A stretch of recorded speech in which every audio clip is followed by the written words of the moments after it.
ప్రభునామమునకు స్తుతి మహిమ కలుగునుగాక. హల్లెలూయా. వాక్య ధ్యానంలోనికి వెళదాం. వాక్య ధ్యానంలోనికి వెళుతూ ఉన్నప్పుడు ప్రార్థన చేసుకుని ప్రారంభించుకొని మన యొక్క హృదయాలను తెరుచుకొని వాక్యములో ఉన్నటువంటి సత్యం ఏంటో, వాక్యము ఏమని తెలియజేస్తుంది అనేటువంటి విషయము మనం క్షుణ్ణంగా ఈ రోజున తెలుసుకుందాం. పరిశుద్ధాత్మని సహాయం కొరకు ప్రార్థన చేసుకుని ఈ యొక్క వాక్య ధ్యానాన్ని ప్రారంభిద్దాం. నాతో పాటు మీ అందరూ కూడా ఏకీభవించి ప్రార్థన చేయవలసిందిగా మనవి చేస్తున్నాను. తండ్రి అయిన దేవ, పరిశుద్ధుడానికి స్తోత్రాలు చెల్లిస్తున్నాం. నీ వాక్య ధ్యానంలో నీ సహాయం అడుగుచున్నాము దేవా, నీకు వందనాలు, స్తోత్రాలు. తండ్రి, వాక్యంలో ఉన్నటువంటి ఈ విషయాలను మేము అర్థం చేసుకుని దాని ప్రకారము నడుచుట నా తండ్రి మాకెంతో దీవెన, ఆశీర్వాదకరము కనుక నాయన వాక్యం విని నా తండ్రి నాయన ఊరుకొనకుండా వాక్య ప్రకారము నడుచుకునేటువంటి జ్ఞానమును, తెలివిని, ఆలోచనను బిడ్డలకి మీరు దయచేయమని ప్రభువా ఈ సమయము నీ చేతులకు అప్పగించుకొనుచు యేసయ్య నామమున అడుగుచున్నాను తండ్రి. Amen, amen. కీర్తనల గ్రంథము 118వ అధ్యాయం 16వ వచనం చదువుకుందాం. యెహోవా దక్షిణ హస్తము మహోన్నతమాయను, యెహోవా దక్షిణ హస్తము సాహస కార్యములను చేయును.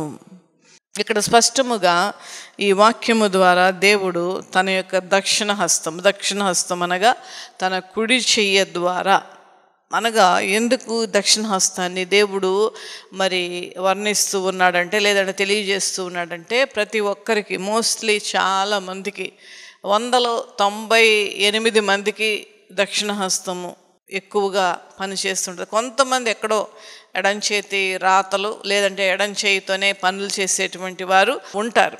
100లో 2% మాత్రమే ఆ యొక్క ఎడం చేయి వాటము చూపించేటువంటి వాళ్ళు ఉంటారు. అయితే 100కి 98 మంది వాళ్ళ కుడి చేయితోనే రాస్తారు, కుడి చేతితోనే పనిచేస్తారు, ఏదైనా కుడి చేతితోనే ఉంటుంది.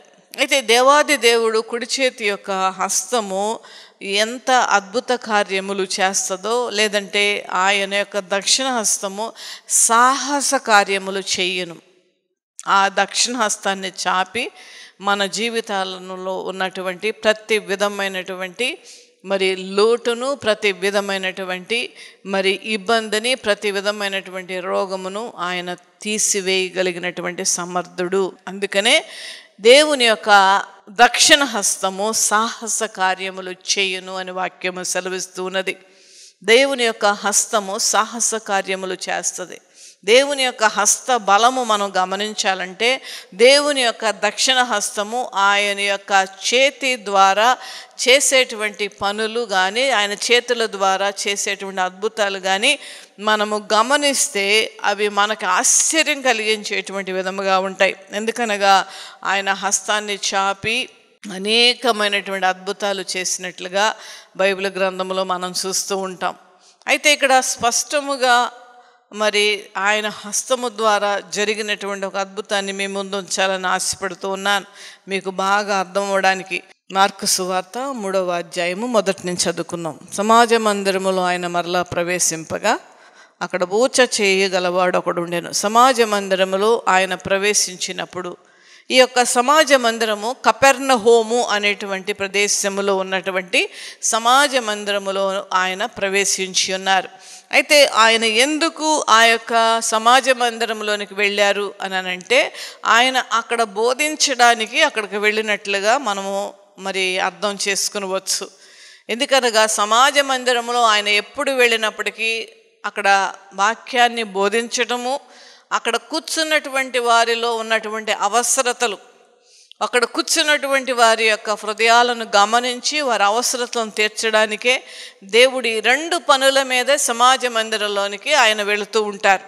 మీకు సమాజ మందిరం అని అంటే అవగాహనకు చెప్తూ ఉన్నాను. సమాజ మందిరం అంటే మరేదో కాదు, అది దేవుని యొక్క మందిరమే.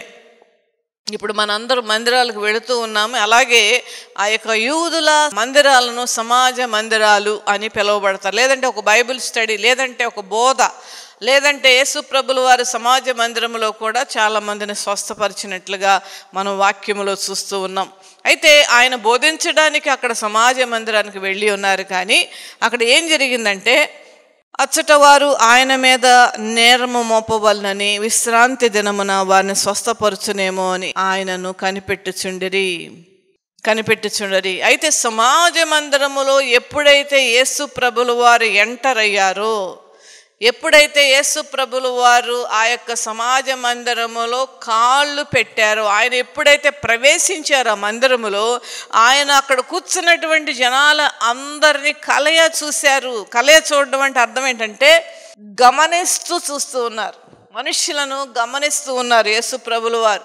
మనుష్యులను గమనిస్తూ అక్కడ మనుష్యులకు ఉన్నటువంటి అవసరతలను ఆయన అర్థము చేసుకుంటూ ఉండడానికే ఆయన కలయ చూస్తూ ఉన్నారు. కలయ చూడడం అంటే అదేనండి అర్థం. మరి లూకా సువార్తలో 6వ అధ్యాయములో ఉన్నటువంటి వాక్య భాగములో కూడా ఇదే అంశము లూకా సువార్తలో కూడా వ్రాయబడి ఉన్నది. ఆయన అందరినీ కలయ చూడడం అంటే అందరినీ గమనిస్తున్నారని అక్కడ అర్థం. అక్కడ గమనించినప్పుడు ఆ యొక్క ప్రభులు వారి యొక్క దృష్టి ఊచ చేయగలిగినటువంటి ఆ వ్యక్తి మీదకి యేసు ప్రభులు వారి యొక్క దృష్టి వెళ్ళినది.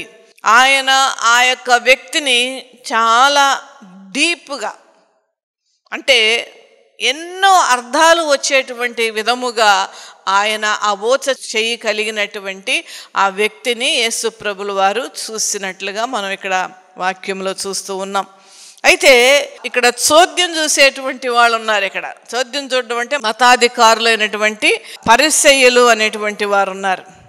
పరిసయ్యులు, ఈ మతాధికారులు అక్కడ కూర్చొని ఒకవేళ ఈయన గదక అంటే ఈ యేసు ప్రభులు వారు ఏ రోజున ఆ యొక్క సమాజ మందిరంలోనికి వెళ్ళారంటే విశ్రాంతి దినమున, అనగా పునరుద్ధాన దినమున, అనగా సండే, ఆదివారము నాడు ఆ యొక్క సమాజ మందిరములో ఆయన ప్రవేశించి ఉన్నారు. అయితే ఈ మతాధికారులు, పరిశీలైనటువంటి మతాధికారులు ఈ ఒక్క ఆదివారము నాడు ఈ ఊచ చేయగలిగినటువంటి వ్యక్తిని స్వస్థపరుస్తాడేమో అని గమనిస్తూ ఉన్నారు. ఎందుకంటే నేరం మోపాలని.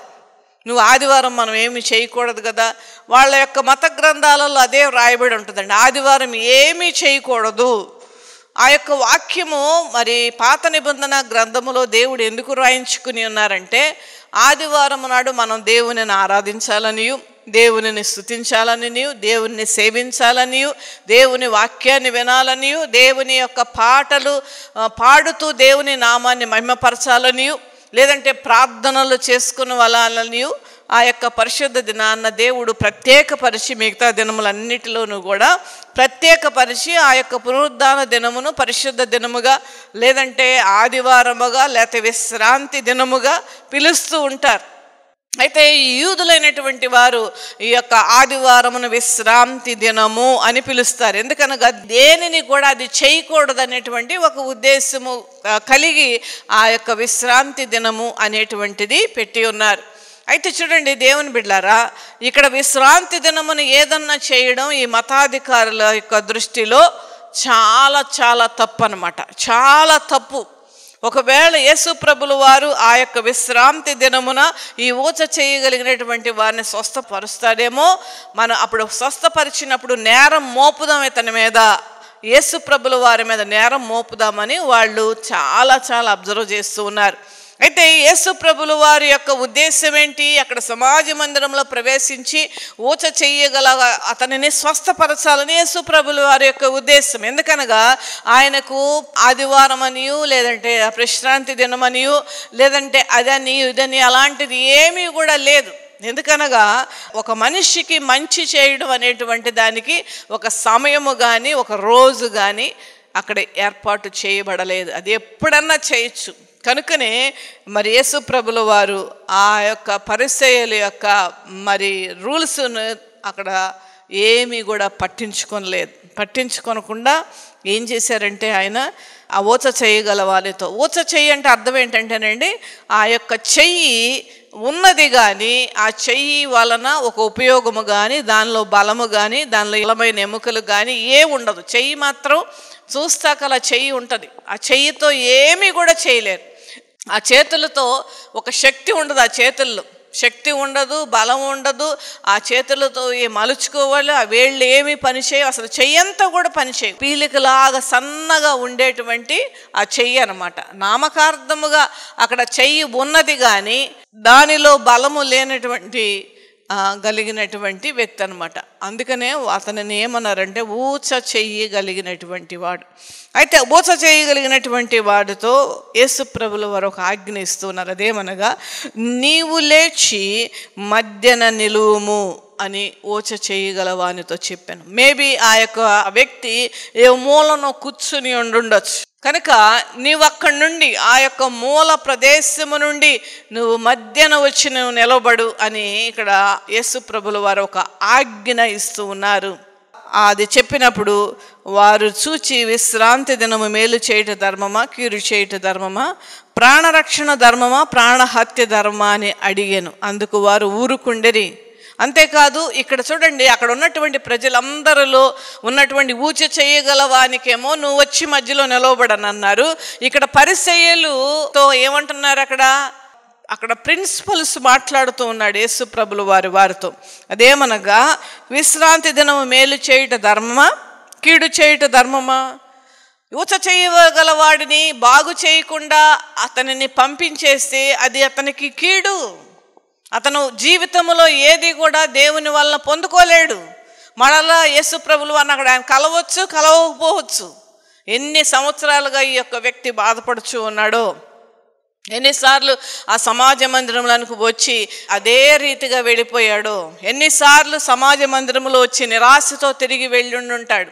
ఎన్నోసార్లు సమాజ మందిరానికి వచ్చి అతను అనుకున్నటువంటిది లేదంటే ఆ యొక్క భయంకరమైనటువంటి ఆ బాధతో ఆ అంగవైకల్యముతో బాధపడుతూనే ఎన్నోసార్లు వెళ్ళిపోయి ఉంటారు. అయితే ఈసారి ఆ సమాజ మందిరంలోనికి యేసు ప్రభులు వారు వచ్చి ఉన్నారు. అంతేకాదు ఆయన యొక్క దృష్టి అతని మీద పడినది. అందుకనే ఇక్కడ మరి పరిసయ్యులతో మాట్లాడుతున్నటువంటి మాట ఏంటంటే విశ్రాంతి దినమున మేలు చేయుట ధర్మమా కీడు చేయుట ధర్మమా, ప్రాణరక్షణ ధర్మమా ప్రాణహత్య ధర్మమా అని అడిగినందుకు వారు ఊరుకుండేరు. ఈ ప్రశ్నలకు వాళ్ళ దగ్గర జవాబు లేదండి. అంటే ఈ యొక్క ప్రశ్నలకు ఉన్నటువంటి అర్థం ఏంటంటే విశ్రాంతి దినమున ఒక మనిషికి మనం కీడు చేయగలమా? విశ్రాంతి దినమున ఒక మనిషి ఆశ కలిగినటువంటి ఒక మనిషిని అదే విధముగా మనం పంపించేయటం అది ధర్మమా? ఒక విశ్రాంతి దినమున ఒక కోరుకున్నటువంటి ఒక వ్యక్తి, నాకు స్వస్థత కావాలని కోరుకున్నటువంటి వ్యక్తిని ఏమీ కూడా చేయకుండా పంపివేయటం ధర్మమా అని చెప్పేసి ఇక్కడ యేసు ప్రభులు వారిని అడిగినట్లుగా మనం ఇక్కడ చూస్తూ ఉన్నాం. అయితే చూద్దామండి దేవుని బిడ్డలారా, చాలామంది ఇటువంటి ఆచారాలని ఆచరిస్తూ ఉన్నారు. మతాచారములను అవలంబిస్తున్నటువంటి వారి సమాజంలో చాలామంది ఉన్నారు. మతాచారాలను, మత ధర్మాలను, లేదంటే మతము పెట్టినటువంటి ప్రిన్సిపల్స్ను, మతము పెట్టినటువంటి రూల్స్ను అండ్ రెగ్యులేషన్స్ను పాటించడానికి చాలామంది ఉవ్విళ్ళూరుతూ ఉంటారు. పాటించడానికి చాలా ఆసక్తి చూపిస్తారు. దేవుని బిడ్డలారా, ఆచారాలను అవలంబించుట వలన నువ్వు ఏది కూడా పొందుకోలేవు. వాటి వలన ఈ ఆచారాలన్నీ కూడా, మత ఆచారాలన్నీ కూడా మనుష్యులు పెట్టినవే. ఆ ఆచారాలను అవలంబిస్తూ ఉంటుంటే, ఆ ఆచారాలను మనం పాటిస్తూ ఉంటుంటే, ఆ ఆచారాలనే మెయిన్ హెడ్డింగ్గా పెట్టుకొని మనం ఉంటుంటే, ఆచారాల వెనకాల మనం వెళ్తుంటే మన జీవితంలో ఎదుగు బొదుగు ఉండదు. ఈ ఊచ చెయ్యి ఎలా ఉన్నదో అదే విధముగా ఉంటుంది. దీనిలో చాలామంది ఈ ఆచారాలను పాటించట్లోనే బిజీ అయిపోతున్నారు, కానీ దేవుని వాక్యం ఏమి చెబుతుందో అనేటువంటి విషయం ఎవ్వరికీ కూడా పట్టట్లేదు. దాని విషయంలో మాత్రం తూచా తప్పకుండా ఆచారాలను పాటిస్తారు. మంగళవారం అది చేయకూడదని అంటారు, శుక్రవారం ఇది చేయకూడదని అంటారు, శనివారం అది చేయకూడదని అని అంటారు, లేదంటే చీకటి పడిన తర్వాత పలానా చోటకు వెళ్ళకూడదు అనేటువంటి ఆచారాలు, లేదంటే చనిపోయినప్పుడు నేను చనిపోయినటువంటి ఒక కుటుంబాన్ని నేను దర్శించానండి.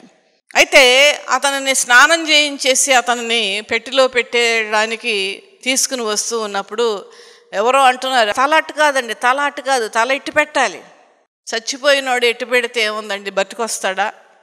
లేదంటే ఆయన ఏమైనా కీడు విడిచిపెట్టి వెళ్తాడా కుటుంబానికి? క్రైస్తవ కుటుంబమే. అంతేకాదు అక్కడ బ్యానర్లో రాశారు ఏమనంటే, జన్మలు ఉండవండి.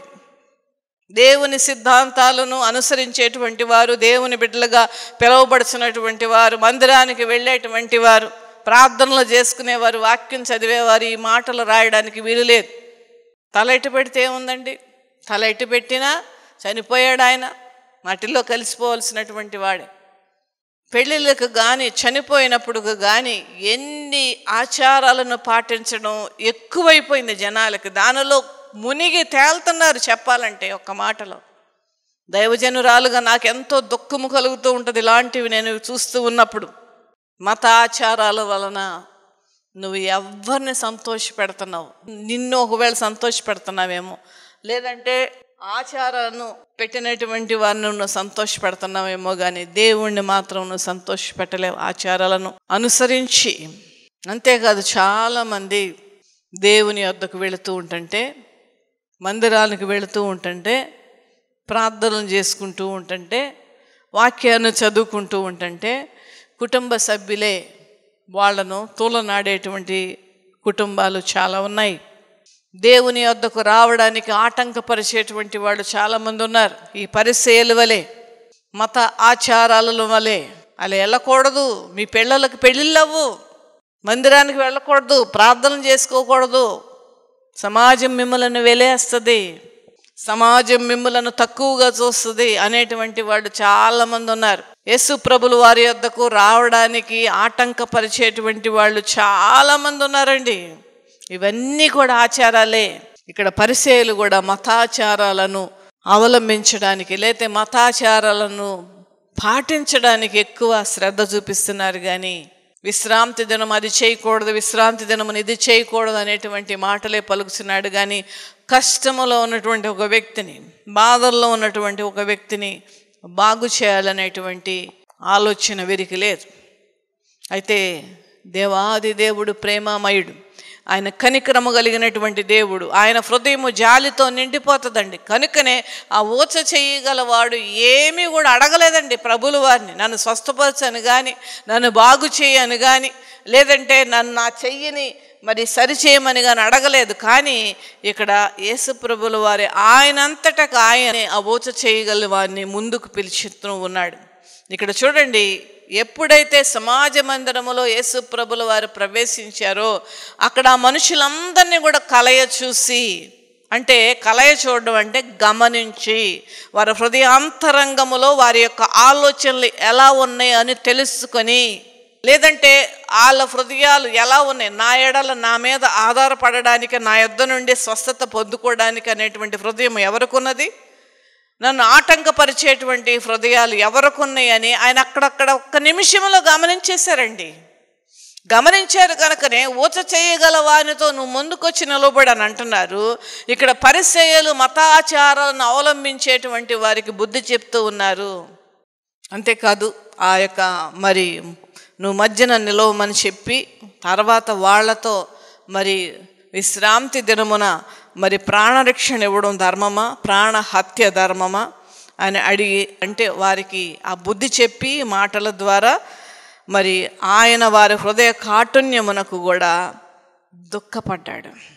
వారి హృదయ కాఠిన్యం గురించి దుఃఖపడ్డాడంట దేవుడు. చూసారండి, దేవుని యొక్క మనస్సు ఎంత అద్భుతముగా ఉన్నదో.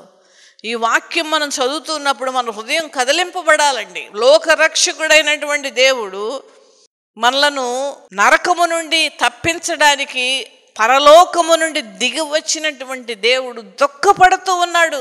దుఃఖపడి కోపముతో వారిని కలయ చూచి దుఃఖపడుతూ ఉన్నాడు. ఒకవేళ నేనే గనక వచ్చి వీళ్ళకి ఆ బుద్ధి చెప్పకపోతే ఈ ఊచ చేయగల వారి యొక్క చెయ్యి అలాగే ఉండేది, అతని జీవితం బాగుపడేది కాదు, అతను అలాగే ఉండాలి, అదే బాధతో కంటిన్యూ అయ్యేటువంటి వాడు అనేటువంటి ఒక బాధ యేసు ప్రభుల వారిలో ఉండిపోయినది గనక దుఃఖపడి వాళ్ళందరినీ కూడా కలయ చూసి ఊచ చేయగల వానితో ఒక మాట అంటున్నాడు, నీ చెయ్యి చాపు, బలహీనముగా ఉన్నటువంటి ఆ చెయ్యిని బలము కలిగినదిగా నేను చేస్తానని ఆ చెయ్యి చాపమని మనుష్యునితో చెప్పిన వాడు ఆ చెయ్యి చాపగా అది బాగుపడెను. హల్లెలూయా, హల్లెలూయా. ఇక్కడ అర్థం చేసుకుందాం వాక్యాన్ని. ఎప్పుడైతే ఆ యొక్క ఊచ చేయగలిగినటువంటి వాడు రెండు మాటలు ప్రభులు పలుకుతున్నారు. మొట్టమొదటి మాట ఏంటంటే, నువ్వు మూలన కూర్చున్నావు, ఎక్కడెక్కడో నువ్వు వచ్చి మధ్యలో నిలవబడు, మొదటి మాట. రెండవది, నీ చెయ్యి చాపు. నువ్వు చెయ్యి చాపు. ఈ 2 ఆజ్ఞలను ఈ ఊచ చెయ్యగలవాడు అక్షరాల పాటించినట్లుగా మనం ఇక్కడ చూస్తూ ఉన్నాం. ఆ మధ్యలో వచ్చి నిలబడ్డాడు. అంతేకాదు ఆ చెయ్యి చాపమని అన్నప్పుడు ఆ చెయ్యి చాపమనంగానే అక్కడ యేసుప్రభుల వారు అక్కడ ముట్టలేదండి. ఒక మాట పలకలేదు. అర్థం చేసుకుందాం వాక్యాన్ని.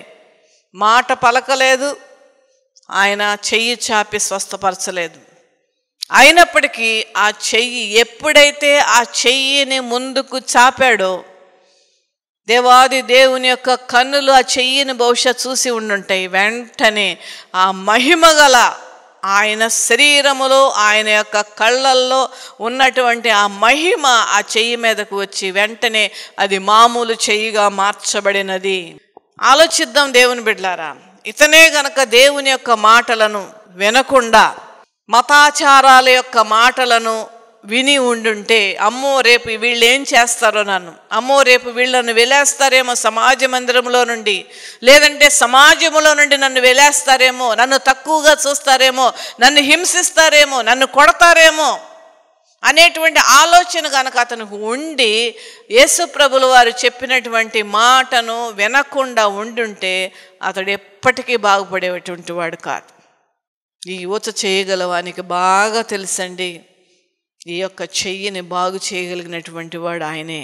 కనుకనే వాళ్ళ మాటలను పక్కన పెట్టి, వాళ్ళ ఉగ్రతకు, వాళ్ళ కోపానికి, వాళ్ళకున్నటువంటి అధికారానికి భయపడక ప్రభుల వారి మాట విని స్వస్థతను పొందుకున్నాడు. ప్రభునామమున మహిమ కలుగునుగాక. హల్లెలూయా, హల్లెలూయా. చూడండి దేవుని బిడ్డలారా, మనము కూడా దేవుని ఏ మాట అయితే చెప్తాడో దేవుడు, ఆ మాటను మనం వింటే మనం ఖచ్చితంగా ఆయన యొద్ద నుండి మనం మేలు పొందుకుంటాం. ఈ రోజున చాలామంది కూడా వాక్యాన్ని ప్రకారము నడుచుకొనకుండా దేవుని యొక్క కృపలను, దేవుని యొక్క ఆశీర్వాదములను, దేవుని యొక్క దీవెనలను, దేవుని యొక్క స్వస్థతలను పొందుకోవడానికి ఎంతో ఆసక్తి చూపిస్తున్నారు. ఎలా కుదురుతుందండి? ఒకసారి మీరు ఆలోచించండి దేవుని బిడ్డలారా. మాస్లమణి గారు అందుకని అద్భుతమైనటువంటి పాటను రాసి ఉన్నారు. ఆత్మార్పణ చేయకయే ఆశించితి నీ కలిమి, అహమును ప్రేమించుచునే అరిసితి నీ కలిమి. అంటే ఆత్మార్పణ చేయకే అంటే నా హృదయాన్ని నీకు అర్పించకుండా, నా పాత జీవితాన్ని నేను విడిచిపెట్టకుండా, నా జీవితాన్ని నేను సరిచేసుకొనకుండా, పాపలోకములోనే నేను జీవిస్తూ పాపులతోనే నేను కలిసిపోయి నాలో ఏమీ కూడా మార్పు లేకుండా నేను బ్రతుకుచు, అలా బ్రతుకుతున్నప్పుడు నువ్వు ఏది కూడా ఆశించడానికి నీకు అర్హత లేదు. నువ్వు దేవుని వైపు తిరిగి నీ పాత జీవితమును, పాత మార్గమును మార్చుకుంటే దేవుడు నామములో ఉన్న సమస్తమును నువ్వు పొందుకుంటావు. అహమును ప్రేమించుచునే అంటే అర్థం ఏంటండి? ఇక్కడ పాపాన్ని ప్రేమిస్తూనే అరస్థితిని కలిమి. పాపాన్ని ప్రేమిస్తూ నువ్వు హృదయార్పణ నువ్వు దేవునికి సమర్పించుకొనకుండా ఆశించొద్దు నువ్వు దేవుని యొద్ద నుండి ఏది కూడా. ఇక్కడ చూడండి, యోచ చేయగల వారికి నాకు స్వస్థత కావాలని కోరిక అతనిలో ఎంతైనా ఉన్నది. అందుకని ప్రభుల వారి యొక్క మాటను విన్నాడు. అక్కడ పరిసయ్యుల యొక్క ఆచారాలను పక్కన పెట్టేసి వారి గురించి భయపడక.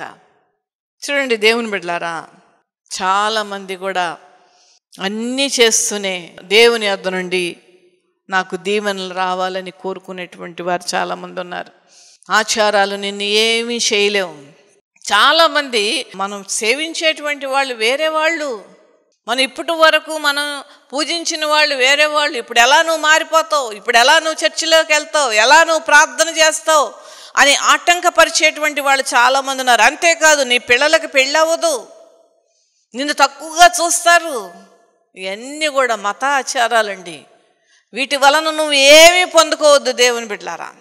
దీనివల్ల నువ్వు ఏమి సాధించలేవు, ఏమి పొందుకోలేవు దేవుని యొద్ద నుండి.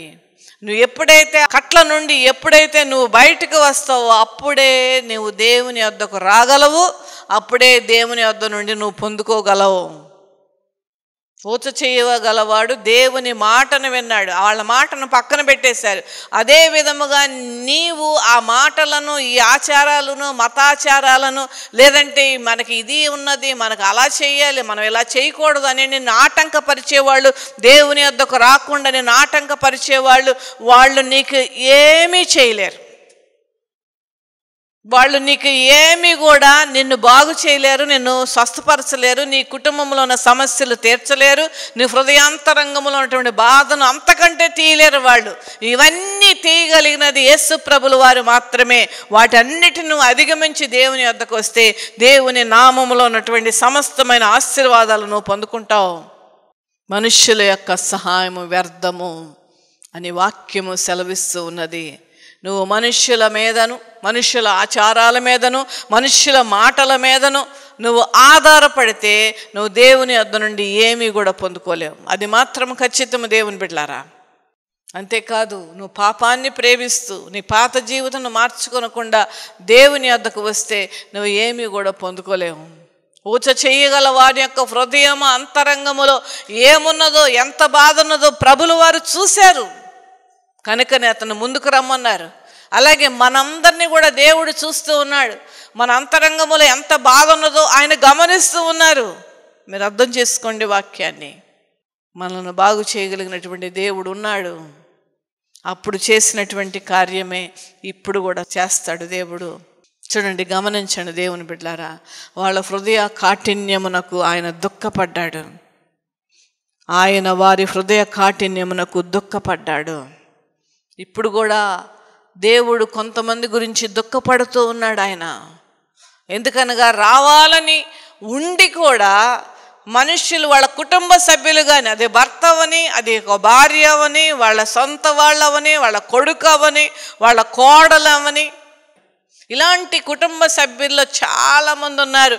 వారి గురించి అయ్యో దేవుడు దుఃఖపడుతున్నాడు. ఈ రోజున కూడా మా వాళ్ళు ఏమనుకుంటారు, మా పెద్దలు ఏమనుకుంటారు, మా సమాజం ఏమనుకుంటుంది, మా బంధువులు ఏమనుకుంటారు, మా ఇరుగు పొరుగు వాళ్ళు ఏమనుకుంటారని చాలామంది ఆ మతాచారాలను పట్టుకొని దేవుని వద్దకు రాకుండా ఉంటూ ఉన్నారు. చూడండి, అక్కడ మార్కు సువార్తలో యేసు ప్రభులు వారు యెరూషలేములో ప్రవేశించడానికి ముందు అక్కడ కట్టబడినటువంటి ఆ గాడిద ఉన్నది, అది నాకు కావాలి, మీరు వెళ్ళి తోలుకుని రండి అని ప్రభులు వారు చెప్తూ ఉన్నారు.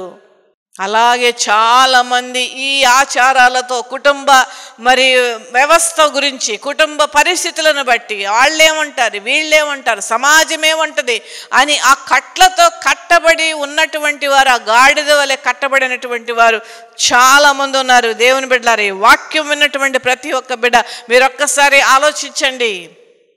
ఆ కట్టుబాట్లు నీకు ఏమి, దానివల్ల నీకు నువ్వేం పొందుకోలేవు. ఆచారాలను వల్ల నువ్వేమీ పొందుకోలేవు. మనుషులు ఆటంకపరిచేటువంటి ఆటంకాల వలన వాటిని నువ్వు లొంగితే నువ్వు ఏమీ కూడా నువ్వు పొందుకోలేవు. మనుష్యుల వలన నీకు చెప్పేటువంటి వాళ్ళు కానీ, ఆటంకపరిచే వాళ్ళు కానీ ఎవరైనప్పటికీ కూడా వాళ్ళ వలన నువ్వు ఏమీ పొందుకోలేవు. ఎప్పుడైతే నువ్వు వాటన్నిటిని అధిగమించి దేవుని వద్దకు వస్తావో దేవుని నామములో ఉన్న సమస్తమైన ఆశీర్వాదాలు నువ్వు పొందుకుంటావు. నిర్ణయించుకోవాల్సింది నువ్వే దేవుని బిడ్డలారా.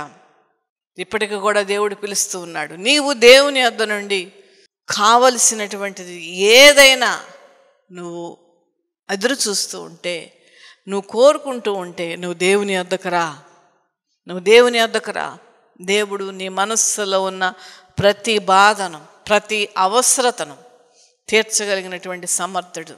నువ్వు దేవుని వద్దకు రాకుండా దేవుని యొక్క నామములో ఉన్నటువంటి ఆశీర్వాదాలను పొందుకోలేవు. దేవుని వద్దకు రా, అప్పుడు ఆయన నీ వద్దకు వస్తాడు. వాక్యము చెప్తూ ఉన్నది ఈ మాట. నువ్వు ఆయన వద్దకు రా, ఆయన నీ వద్దకు వస్తాడు. అంతేకాదు, ఊచ చెయ్యగలవా అనే యొక్క హృదయములో ఎంత బాధ ఉన్నదో ఆయన చూశాడు. అలాగే నీ హృదయములో కూడా ఎంత బాధ ఉన్నదో, నీ హృదయములో కూడా ఎంత కష్టం ఉన్నదో, నీ హృదయములో కూడా ఎంత వేదన ఉన్నదో, నీ శరీరములో ఎక్కడ రోగం ఉన్నదో ఆయన చూస్తూ ఉన్నాడు. నువ్వు స్వస్థపరచబడాలనంటే, నువ్వు బాగవ్వాలనంటే నువ్వు దేవుని వద్దకు రా. దేవుడు నిన్ను స్వస్థపరుస్తాడు. ప్రార్థన చేసుకుందాం. తండ్రి అయినటువంటి దేవా, పరిశుద్ధుడా, నీకు స్తోత్రాలు చెల్లిస్తున్నాం ప్రభువా. ఇప్పుడే నాయనా ఎవరైతే ఈ వాక్యం వింటున్నారో ఆ వాక్యం విన్నటువంటి ప్రతి ఒక్క బిడ్డని నా తండ్రి మీరు స్వస్థపరచమని అడుగుచున్నాను. నీ చెయ్యిని చాపి నా తండ్రి బిడల యొక్క హృదయంలో ఉన్నటువంటి ప్రతి వేదనను మీరు తీసివేయమని ప్రార్థిస్తున్నాను. ఊచ చేయగలవా అని యొక్క జీవితం ఏ రీతిగా బాగుపడింది అదే రీతిగా బిడలు నాయన వాక్యం వినుచున్నటువంటి వారు బాగోటకు నాయన నీ కృప దయచేయమని ప్రార్థిస్తున్నాను. వీరందరి నిమిత్తం నేను చేస్తున్న మొరను మీరు ఆలకించి నాయన వారిని దీవించి ఆశీర్వదించమని యేసయ్య నామమున అడుగుచున్నాను తండ్రి. Amen. Amen. God bless you.